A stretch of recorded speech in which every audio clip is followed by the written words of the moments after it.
Bonjour Pascal Taranto. Quel plaisir de vous recevoir. Donc, alors Pascal Taranto est philosophe, spécialiste de la philosophie anglaise du XVIIIe siècle. C'est aussi un haltérophile émérite. Et puis également un cuisinier cruel. Hein, parfois, hein? Oui. Notamment pour le homard. Un peu. Donc voilà. Bon, je vais m'arrêter là. Je vais pas parler plus longtemps et je vais laisser Pascal voilà, parler. C'est toujours un plaisir de l'écouter. Donc on va garder le temps pour lui. Donc, merci à vous. Merci à Mathilde, je me réjouis pour elle du succès toujours renouvelé de cette manifestation à la fois originale et impressionnante par la qualité des gens que tu invites, moi compris. Alors justement à ce propos, je suis obligé de le faire, c'est contractuel.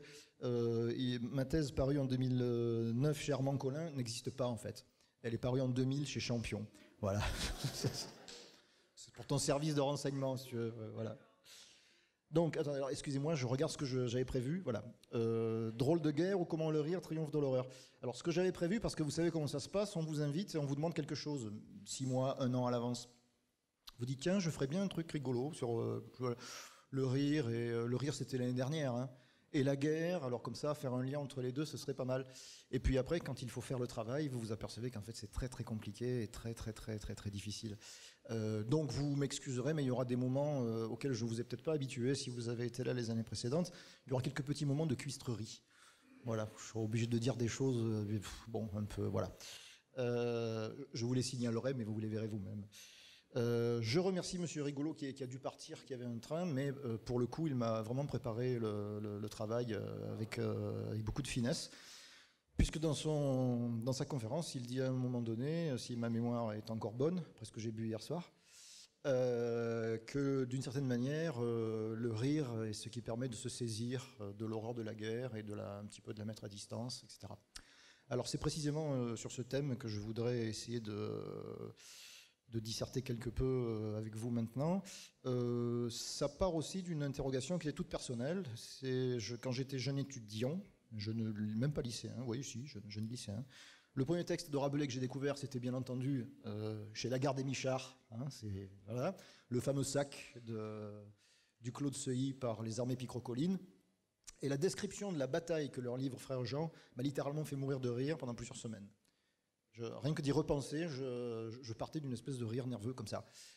Ce qui est décrit ne peut pas être objet du rire, bien entendu, hein, parce que ce qui est décrit, si on le prend évidemment en donnant aux mots leur sens exact, c'est l'horreur, bien sûr. Et pourtant, on se marre. Alors il y a là un mystère, si vous voulez. Le mystère, c'est la représentation de la guerre. C'est pour ça que j'ai appelé ça comment le rire triomphe de l'horreur, comment la guerre peut devenir un objet comique. Alors pour nous qui avons une conscience moderne, ce point a son importance, et on le verra tout à l'heure. La guerre, c'est une des figures de l'Apocalypse, hein, c'est un des guerriers de l'Apocalypse, qui annonce la destruction, la mort, bien entendu, la souffrance. Et a priori, il n'y a rien là-dedans qui puisse susciter le comique, bien sûr. Cet événement-là, pour nous, il est sérieux, il est grave, c'est le bouleversement de l'existence, en quelque sorte. Et pourtant, il existe un lien qui remonte à la plus haute antiquité, entre la guerre et le rire. Alors, la plus haute antiquité, quand les philosophes disent ça, ça veut dire en général Platon et Aristote. Et un petit peu ce qui va autour. Alors Aristote précisément, notre maître à tous, hein, Aristote écrit un livre dans lequel il définit pour l'Occident, pendant les millénaires à venir, les canons de la production poétique. Alors bon, donc la production littéraire, la production poétique. Donc son livre s'appelle La Poétique. C'est un texte qui est fondateur de notre esthétique. Et dans cet ouvrage, Aristote distingue 3 genres. Il distingue le genre tragique, l'épopée et le comique. Alors, le tragique et l'épopée, ce sont des genres qui ont en commun quelque chose de particulier, hein. Ils mettent en scène ce qu'on appelle des actions nobles, au rang desquelles, évidemment, éminemment, on compte les actes guerriers, les actes qu'on appelle les hauts faits.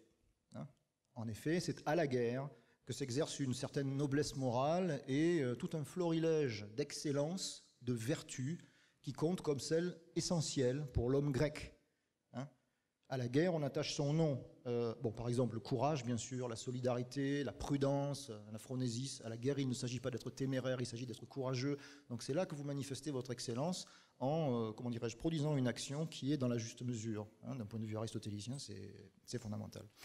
Donc à la guerre, on attache son nom à une manifestation tout à fait exceptionnelle de cette excellence, cette vertu.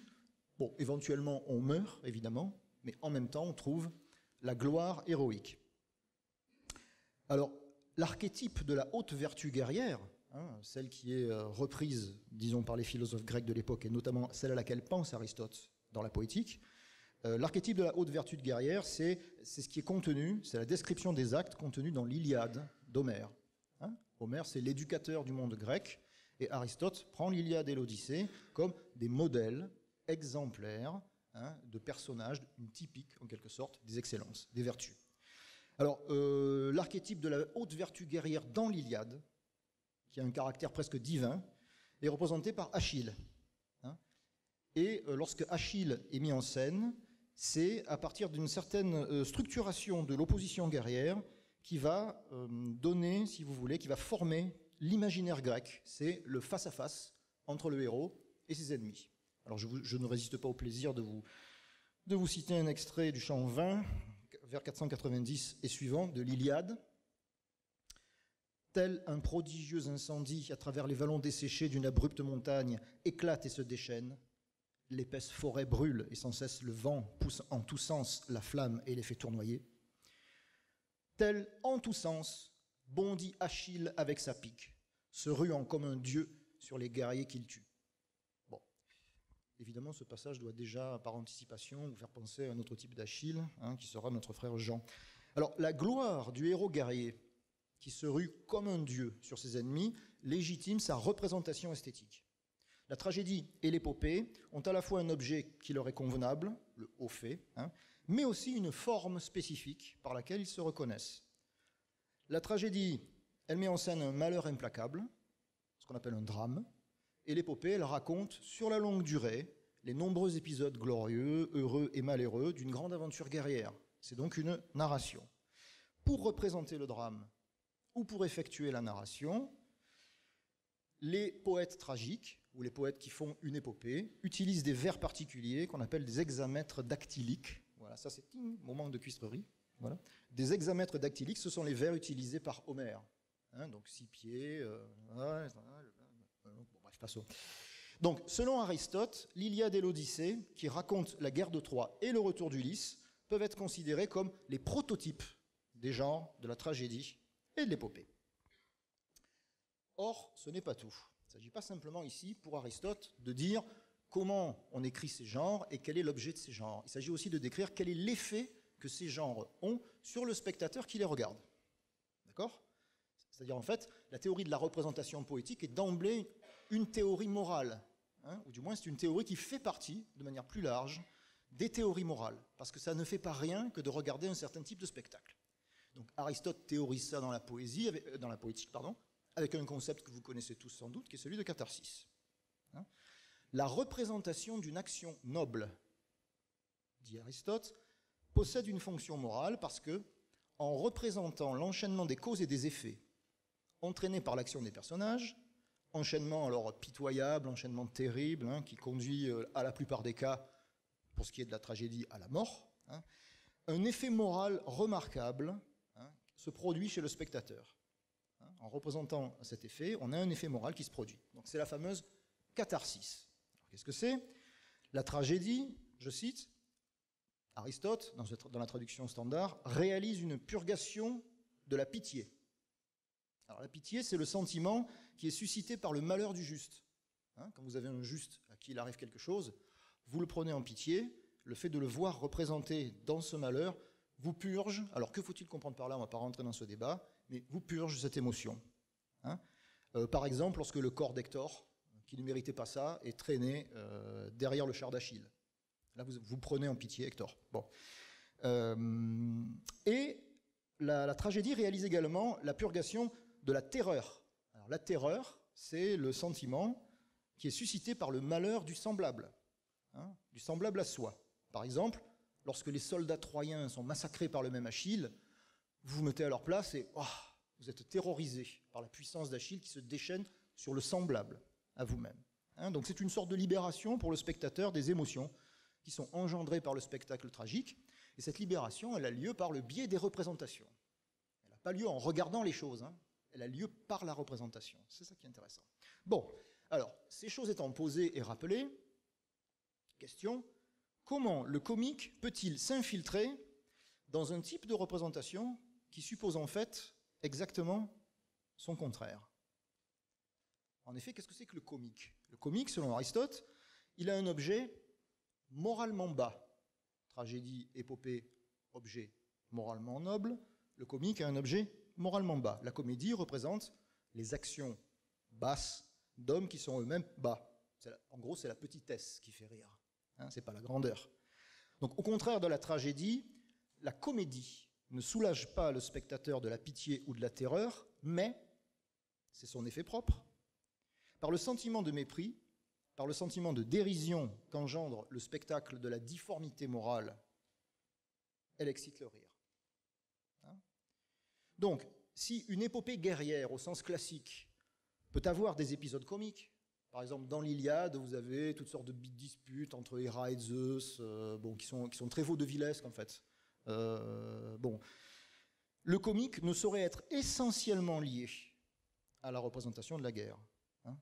On ne tourne pas en dérision des actions nobles et une histoire grandiose. Et d'autant plus, ajoute encore Aristote, donc jetant sur le comique cette espèce d'oukase qui l'empêche de représenter le tragique, ou l'objet tragique, d'autant plus que le comique est la représentation d'un défaut ou d'une laideur qui, je cite, ne cause ni malheur ni destruction. Donc, par essence, la guerre, par sa violence, par sa grandeur, exclut le genre comique pour la représenter. Ça se traduit aussi par un choix technique des moyens de la représentation, là où les tragédiens utilisent le vers homérique, l'hexamètre dactylique, les poètes comiques ou satiriques utilisent, eux, un marqueur très spécifique de la comédie qu'on appelle les vers iambiques. Deuxième moment de cuistrerie. Voilà. Au point que le verbe iambitzein, en grec ancien, faire des iambes, avait été forgé exprès pour signifier poursuivre quelqu'un de ses railleries, le tourner en dérision. Ah, toi tu es en train de iambitzein sur Mathilde par exemple, donc tu la poursuis de tes railleries. Bon. Alors, et cependant, donc vous voyez, là on est vraiment dans la séparation. On a trois genres, dont deux sont d'un côté, un genre qui est de l'autre, chacun a ses moyens, chacun a ses objets. Okay, donc on se demande comment la représentation comique de la guerre peut avoir lieu dans ces conditions. On discute théorie esthétique ici. Et pourtant, malgré cette séparation stricte de forme et d'objet, dès l'origine, comme je vous l'ai signalé au début, tragédie et épopée se laissent contaminer par la comédie. Alors l'explication que je donnerai à ça, c'est que si elle se laisse contaminer par la comédie, c'est précisément à cause de la séparation de la forme et de l'objet de la représentation. Je m'explique. Vous avez une forme élevée et un objet élevé. Tragédie. Vous avez une forme basse et un objet bas. Comédie. Mais du coup, il est possible de concevoir, comme possible, donc un décalage, un désaccord entre le fond et la forme, c'est-à-dire un discours élevé sur un objet bas ou un discours bas sur un objet relevé. Dans les deux cas, qu'est-ce que vous obtenez? Vous obtenez quelque chose qui relève de la parodie et dont l'effet, évidemment, par la surprise du décalage, est toujours comique. Vous percevez que quelque chose cloche dans la représentation, évidemment, et donc dans l'objet lui-même qui en est affecté. Donc on va essayer de tester cette hypothèse avec deux cas qui viennent, en quelque sorte, soutenir ce point. Il y a deux œuvres comiques dans l'Antiquité qui peuvent nous aider ici à soutenir ce point. Alors, une de ces œuvres, d'après Aristote, est même à l'origine du genre comique, comme l'Iliade et l'Odyssée sont à l'origine du genre tragique et de l'épopée.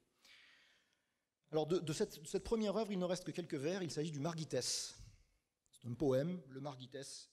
Alors margites, on pourrait traduire ça par, c'est du grec ancien, ça veut dire le niais, l'abruti, hein, le sot, le bête. Alors ça, c'est une espèce d'anti-épopée qui a pour acteur principal un anti-héros, qui est Margites, qui était tellement bête, apparemment, qu'il ne savait même pas si son père ou sa mère l'avait mis au monde. Alors, ouais. Alors, il nous reste quelques vers du Margites. Ces vers sont des hexamètres dactyliques, genre héroïque, mais qui sont parsemés de trimètres iambiques, genre comique. Hein, et ce poème avait pour sujet les mésaventures donc, de cet imbécile heureux. Et vous pouvez conclure que le Margites, en quelque sorte, c'est le premier poème héroïque-comique. C'est la première manifestation d'un genre hybride, le genre héroïque-comique. Donc dans lequel vous avez une forme élevée d'art poétique, mais qui sert à décrire un objet très bas, les aventures quasi scatologiques dans quelques vers qui nous restent de ce personnage un peu idiot. Hein, bon. Donc ici, vous observez le décalage d'où naît le comique par un contraste entre la forme du poème et le fond du poème, décalage dont vous êtes averti par l'utilisation du marqueur de la comédie qui est l'iambe. Hein. Et alors, détail intéressant, même si l'attribution en est discutée, évidemment, mais toute l'Antiquité et Aristote lui-même attribuent ce poème à Homère. Hein. Donc Homère aurait, en même temps que l'Iliade et l'Odyssée, fondé aussi le genre comique par ce poème-là, le Margites. Bon, c'est une hypothèse. Le cas du second poème est plus intéressant encore et nous rapproche de notre bon Rabelais, bizarrement, sans toutefois nous éloigner d'Homère, puisque là aussi, il s'agit d'une œuvre qui lui a été attribuée. Je veux parler de la Batrachomiomachie, c'est-à-dire la guerre des grenouilles et des rats. Alors la Batrachomiomachie, à l'origine, c'est une œuvre qui est écrite, là aussi, en hexamètre dactylique, la forme de l'épopée homérique, mais cette forme noble est utilisée pour narrer la bataille que se livrèrent devant les dieux les rats et les grenouilles. Alors, bien entendu, il faut reconnaître dans les rats et les grenouilles les Grecs et les Troyens. Hein. L'œuvre est une parodie de l'Iliade et même scrupuleusement, en certains épisodes, elle suit l'Iliade. Donc, la puissance comique, elle vient ici du décalage également entre la forme de l'épopée, prise comme imitation parodique d'un grand récit tragique, et son contenu dérisoire, donc ici des rats et des grenouilles qui se battent avec des feuilles de cresson comme bouclier et des coquilles de noix ou d'escargot comme casque. De ce poème-là, il nous reste plus de vers que le Margites, il nous en reste 300. Et cette œuvre-là, en fait, a eu un très grand succès en Occident puisqu'elle était continuellement traduite et augmentée en plusieurs langues, en vers et en prose, des dizaines de fois, par des anonymes, mais aussi des célébrités. Léopardi, en Italie, par exemple, le comte de Lille, en France, et aussi en latin par un certain Elisius Callensius au XVe siècle, dont il nous reste la version donc, latine, mais aussi la version traduite en français par Rabelais. Elle aurait été traduite en français par Rabelais, c'est du moins ce que dit l'éditeur au XIXe siècle de cette œuvre, Paul Lacroix, je ne sais pas si c'est exact ou pas, dans sa réimpression, il dit oui, ce ne peut être que quelque chose de Rabelais. Mais bon.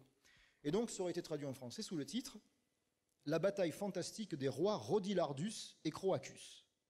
Alors, je vous en donne. Alors, Rodilardus, hein, le mangelard, et Croacus, le croissant. Très rapidement, une petite. Donc, les rats mirent tant de grenouilles à mort qu'on en sait le nombre. Là survint l'infortuné Croacus, déchiré et dérompu, lequel, quasi comme hors du sens, se mêla parmi ses ennemis et en fit merveilleuse destruction. Il tue, il frappe, il blesse. Celui se tient bien heureux qui échappe sain et entier de ses mains. Or, il reçoit les coups qu'on lui rue sur son écu. Or, il décharge de sa hache d'armes, ça et là, si merveilleux orion, qu'il peut ramener à la force de ses bras. Au vrai dire, il semblait le sanglier suivi des chiens, etc. etc. Cet épisode également vous rappellera quelque chose, à la fois l'épisode homérique où Iliade se rue sur ses ennemis et fait un carnage, l'épisode évidemment ici où la grenouille se rue parmi les rats et fit merveilleuse destruction, et puis l'épisode évidemment de Frère Jean qui se rue sur ses ennemis dans le clos de Seuilly. Alors, si la guerre peut être ainsi l'objet du comique, c'est que l'intention comique de l'artiste qui se saisit de la guerre est de la rendre dérisoire, c'est-à-dire, précisément, de lui ôter sa grandeur, celle qu'elle conserve dans le genre épopée ou dans le genre tragique. Dans le monde archaïque, c'est d'emblée possible. C'est pour ça que tout de suite, la guerre peut devenir un sujet comique, bizarrement, malgré l'oukase lancé par Aristote, dont on dirait qu'il a envie de séparer les possibilités, pour donner naissance à un art poétique cohérent. En réalité, la guerre dans le monde grec antique, est tout à fait un objet, possiblement, de comique. Pourquoi?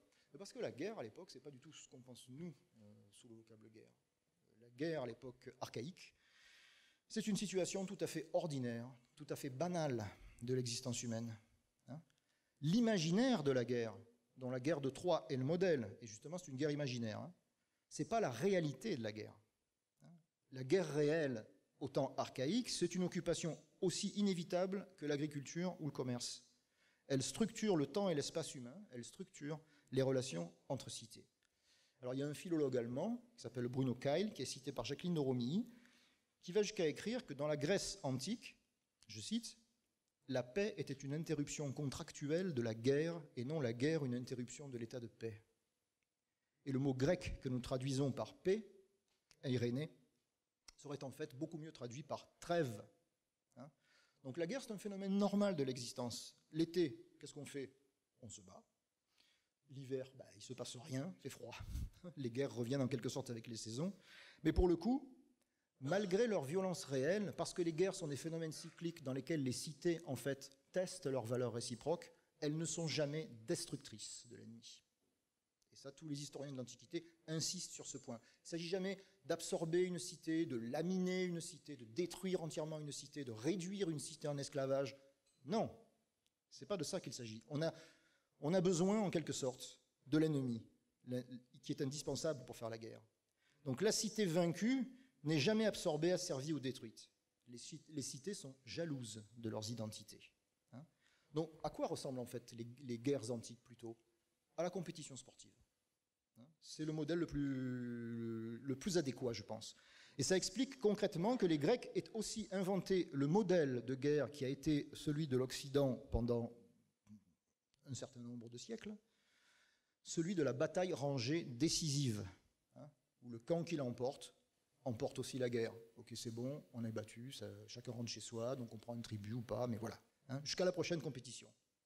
Donc en fait, la guerre grecque, fondamentalement, son arrière-fond métaphysique ou philosophique, c'est celle qu'exprime le philosophe Héraclite quand il dit que Polémos, le conflit, est le père de toute chose. C'est-à-dire qu'il est même plus fort que les dieux, il est générateur de toute chose. L'héraclitéisme, c'est une philosophie de l'affluence qui voit l'être dans le devenir. Et dans le devenir, il n'y a changement que s'il y a heurts, confrontation. Sinon, les choses restent elles-mêmes ce qu'elles sont, si elles n'ont pas de raison de changer. Donc si les choses changent, c'est qu'il y a conflit en permanence. Donc le conflit est générateur de l'être.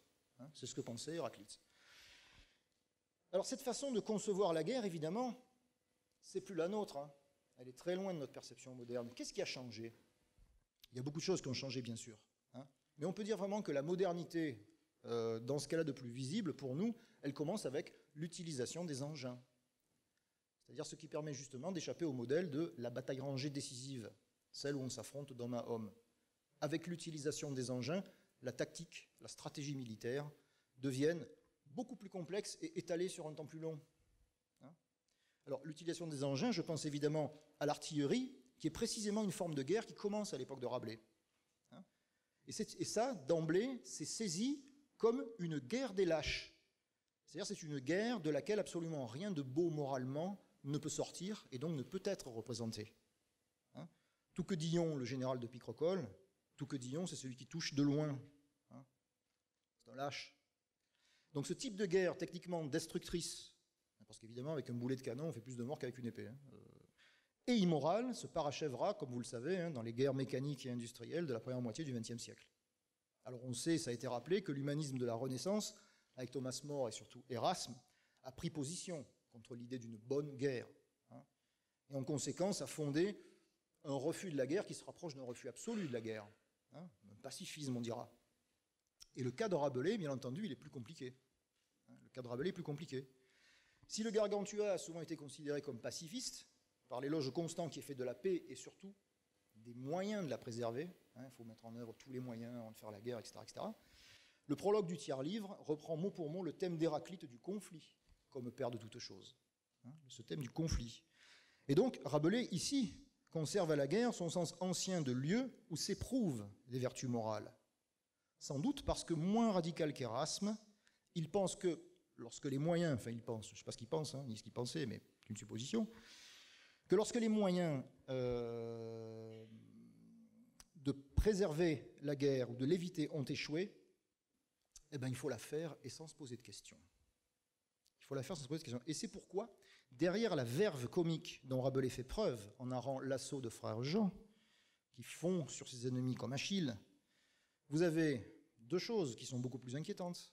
D'abord, un réalisme étonnant, dont l'accumulation produit, c'est vrai, un effet comique, mais dont en réalité on voit bien ce qu'il s'agit. Il s'agit de la connaissance que peut avoir un médecin comme Rabelais, des ravages que causent sur un champ de bataille les coups violents portés sur les ennemis, les os broyés, les têtes éclatées, les cervelles qui passent par la suture fronto-pariétale, nous rappelle que le médecin Rabelais sait ici précisément de quoi il parle en matière de massacre.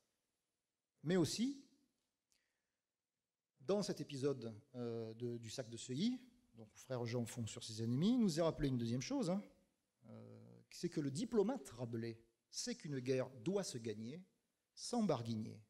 Et c'est pour cela, contrairement aux usages mêmes qui sont ceux de la guerre médiévale et de la charité chrétienne, frère Jean fait égorger les blessés quand même dans ce passage. Par les petits moignons qui arrivent, et comment est-ce qu'on peut être utile? Ben allez, égorgez-moi tout ça. Avec à beau gouvet, qui sont petits demi-couteaux dont les enfants de nos pays se servent pour cerner les noix. Donc, ce qui rajoute un petit peu à l'horreur en plus de la chose. On va les esgourgeter avec des petits couteaux. Bon, voilà. Donc, il fait achever les blessés. Donc, pourquoi est-ce que ce passage reste comique, en fait? Pourquoi est-ce que ce passage reste comique dans l'ensemble, globalement? Ben, évidemment, c'est parce que ce qui fait rire, au fond, ici, c'est la déroute totale des armées de Picrocole, qui mènent, sans droit, une guerre dévastatrice. Puisque, comme il a été rappelé tout à l'heure, Picrocole, le bilieux, n'est autre que la caricature de l'empereur qui, à l'époque de Rabelais, fait trembler l'Europe avec ses armées de soudards et de mercenaires pilleurs et rançonneurs, j'ai nommé Charles Quint. C'est donc son épopée qui est ridiculisée ici. C'est son épopée qui est rendue dérisoire. Donc, nous en sommes au point de nous demander si le rire peut vaincre l'horreur ou si l'horreur triomphe du rire dans l'expression de la plus extrême des guerres. Si on prend maintenant ce que la guerre a de plus terrible, ce qu'elle a fourni de plus abominable au siècle dernier, qu'en est-il de notre analyse? Le problème, c'est que la guerre moderne semble abolir la question même de sa représentation tragique ou comique. Pourquoi? Parce qu'il n'y a pas d'horizon de sens pour une guerre d'anéantissement. L'horreur de ces guerres-là est précisément de ne pas laisser au langage le pouvoir de s'en saisir immédiatement. Le spectacle d'une volonté absolue de détruire et d'exterminer laisse sans voix et ne propose à la conscience morale que l'effarement ou la douleur. La tragédie de la guerre est alors que la tragédie elle-même, comme façon de représenter, disparaît. Les guerres totales sont toujours sales, il n'y a rien de noble, il n'y a rien de moralement représentable. Ne semble pouvoir demeurer, pour décrire ces guerres, que le langage nouveau, dont certains diront qu'il est post-moderne, à savoir celui du cynisme, du nihilisme et du dégoût de l'homme. Regardez par exemple Céline ou Dorgelès, c'est une littérature qui est anti-édifiante. Elle n'est pas faite pour vous donner des exemples de belles choses. Elle est faite pour vous dégoûter de ça. Bon. Alors, comment maintenant, on va creuser davantage. M'excusez, j'ai mis mon casque, ma loupiote, et puis on va piocher dans la mine du sens. Comment est-ce qu'on peut analyser davantage ce décalage entre la forme et le fond?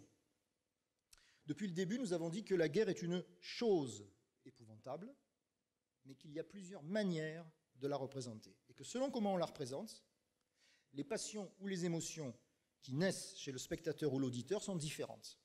On peut pleurer, on peut rire, on peut aussi pleurer de rire. Bon. Donc le décalage, au fond, qu'est-ce que c'est?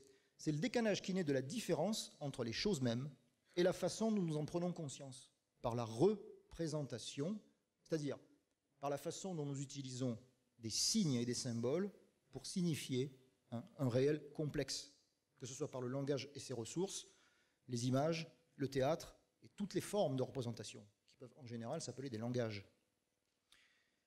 Or, la représentation, et là ça nous ramène encore à Aristote, la représentation pour nous, hommes, qui sommes des animaux réflexifs, c'est-à-dire qui prenons conscience de nous-mêmes par l'intermédiaire d'une médiation qui est toujours symbolique. Donc en fait, les choses réelles n'existent pas pour nous. Il existe pour nous ce qui représente le réel, c'est-à-dire les signes du réel, la symbolique, le langage, le discours, les œuvres, les actions. Voilà, ça pour nous, c'est ça le réel, en fait. C'est notre réel, nous créons notre réel.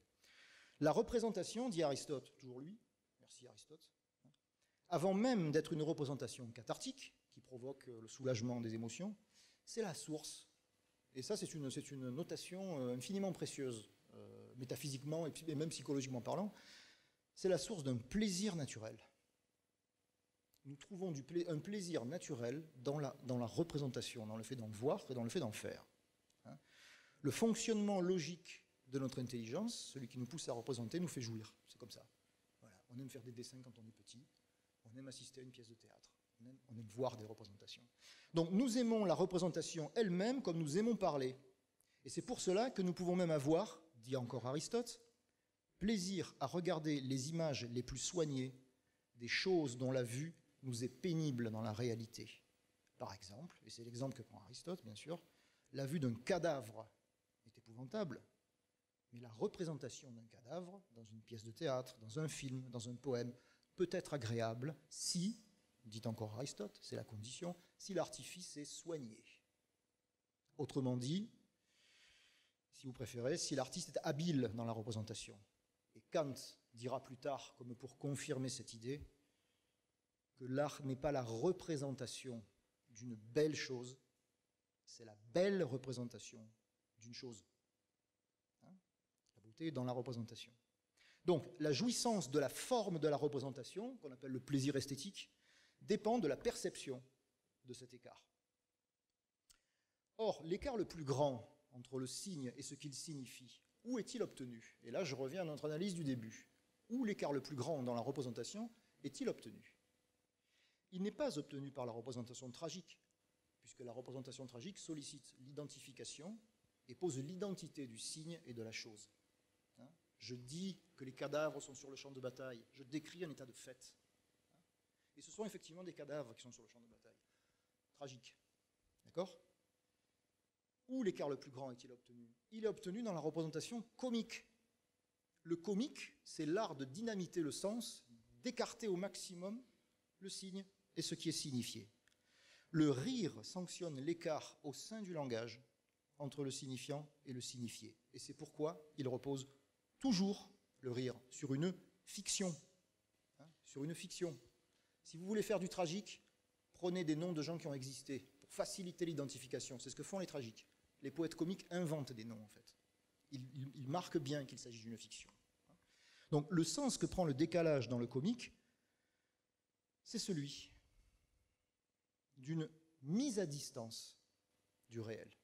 Ce que signifie l'écart entre signe et la chose représentée, c'est proprement la mise à distance du réel par le langage. Et il n'y a que le comique qui puisse faire ça. C'est pourquoi, au plus fort de la destruction, au plus fort du malheur de la guerre, la vis comica, la puissance comique, demeure. C'est-à-dire que le principe de réalité se heurte ici à quelque chose qui est plus fort que lui, et qui est le principe narcissique du moi qui cherche, en quelque sorte, à sauver son unité en mettant le réel à l'écart, loin de lui. Alors vous avez un essai de Freud très intéressant, qui est intitulé « L'humour ». C'est un essai de 1927 qui est très peu connu. Et Freud qui notait, alors Freud, il adorait ça, les blagues, c'est un truc qui le travaille depuis très très longtemps, et donc il avait des carnets entiers remplis de blagues. Et il avait parmi tous ces carnets, il avait des carnets de blagues de guerre. Et donc il propose comme exemple de Kriegswitz, blague de guerre, l'histoire de ce jeune juif qui se trouve au front, donc c'est la Première Guerre mondiale, et qui écrit à ses parents pour les rassurer. « Chers parents, tout se passe bien ici. Nous reculons de plusieurs kilomètres par jour, et si Dieu le veut, je serai à la maison pour Rosh Hashanah. » Voilà. Ouais, ici, vous avez typiquement une mise à distance, parce que le langage de la tragédie exigerait que l'on décrive cruellement la défaite, le recul, la résistance héroïque. C'est précisément ce qui se passe. Mais ici, cette situation-là est mise à distance par cet effet de distanciation comique. Dans les populations soumises au bombardement et aux privations, on retrouve le même renversement de perspective imposé par le regard du spectateur sur ses propres malheurs.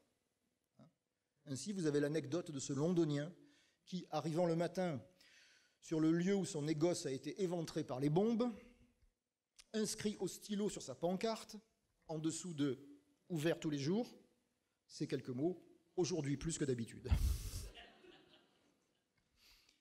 Donc, la représentation de la guerre est ainsi la litanie tragique des atrocités, mais transformée en occasion de jouissance narcissique, au sens où le moi se sauve du réel en prenant sur lui un contrôle fictif. L'humour et le rire sont des mécanismes de mise à distance et de protection. Ce qui n'a pas de sens pour la raison et pour la conscience est évacué par la dérision comique et par le rire, ce qui implique, en quelque sorte, une déréalisation de la guerre. Dans le renversement que le moi impose aux choses, c'est l'humour lui-même qui devient grandiose, en quelque sorte. Et l'humour, ajoute Freud, je cite ici, n'est pas résigné, il défie. Il ne signifie pas seulement le triomphe du moi, mais aussi celui du principe du plaisir, qui parvient en l'occurrence à s'affirmer en dépit du caractère défavorable, c'est le moins qu'on puisse dire, des circonstances réelles. Donc le décalage esthétique devient, du point de vue moral, distance prise entre le moi, les mots et les choses, le monde, mais distance toujours prête à s'abolir devant le principe de réalité, ce qui implique la convertibilité du rire et des larmes que l'on observe dans les circonstances extrêmes de la guerre, où la déréalisation du monde par le rire, par la dérision, ne signifie pas que l'on soit dupe du travestissement qu'on lui fait subir. Et là, vous reconnaîtrez peut-être la thèse qui était celle du film de Roberto Benigni, La vie est belle, un film qui a beaucoup fait parler de lui à l'époque. Dans ce film, l'univers concentrationnaire est transformé en théâtre comique et en jeu par un père qui veut préserver son enfant de la réalité de leurs conditions. Donc c'est un triomphe, bien sûr, mais c'est un triomphe qui, in fine, fait pleurer autant que rire, puisque la fin inévitable, c'est l'anéantissement. Mais le rire, on peut le dire, triomphe de l'horreur lorsque nous acceptons d'être en même temps, comme ce père et comme cet enfant, dans un moment où la dérision du réel est en même temps une autodérision, c'est-à-dire la dérision de son propre désespoir. Il n'y a pas que la guerre qui soit petite, mais il y a aussi le désespoir qu'elle provoque en moi. C'est une manière pour le moi de reprendre le contrôle sur les choses. Je pense que c'est la seule manière que peut avoir le rire de triompher de l'horreur. Je vous remercie.